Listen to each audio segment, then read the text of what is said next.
Okay guys, what we're gonna do is we need to replace the regulator right here, and I'm gonna show you how to do that. Now, notice that we've got these little bars on here. This is the latest regulator, 60 PSI, not less, 60 PSI. Okay, here we go.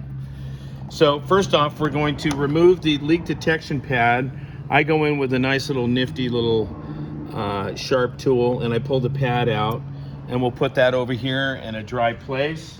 We're going to push up, and by the way, the system's disconnected, but it was pulled from service. We're going to push up and twist clockwise and remove the pre-filter. Notice it gets all wet here in the tray. That's why we pulled the little piece out here, the pad. And we're going to pull all three cartridges. Then what we're going to do is we're going to push in on the collet here, pull out on that, detaching the leak detection tray. We're going to hold on to the tank or hold on to the base. We're going to twist the manifold clockwise, and we're going to lift it straight up. What we have here is, this is called the squeeze ring, and we have the two center post rings here, which is the product water O-rings, and they're stuck in the manifold. So I'm going to reach in with my fingernail, and I'm going to pull two of them out. I'm going to put both of them on top of the post, one on top of the other. It will not work with one. Both of them have to be there, or you're going to leak, or the machine will never shut down.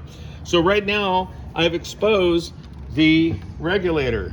Real simple. Phillips head screwdriver. I'm going to undo the gold colored screws, and I'm going to remove the clamp for the regulator. I'm going to pull the tube off of the old one.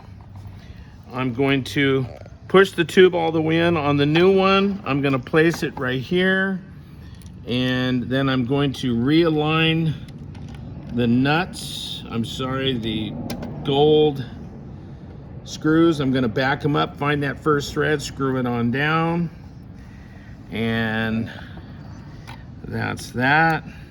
Go for the second one, go forward with it. All right, now here comes the hard part. So you just take it finger tight, and that pretty much clamps it all in there. Bottom it out, don't put too much pressure on it. Now, there is a mark right here. This is a stopping point. So the manifold gets reapplied at the opposite side. First off, I have to put the O-ring, the squeeze O-ring, back in and around. Make sure it bottoms out.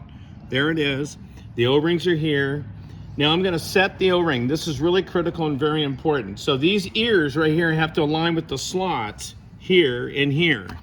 And so I'm just going to notice how they line up, and it goes right or left, and then I'm going to push one hand over the other, push down on it.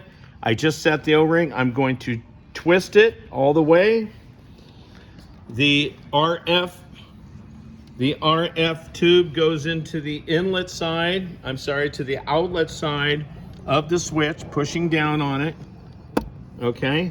And the outlet of the regulator goes to the inlet side of the switch.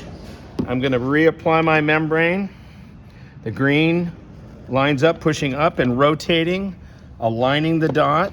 Same thing over here on the pre-filter, and over here on the post-filter. And voila, we have now modified and changed out the regulator. That's it.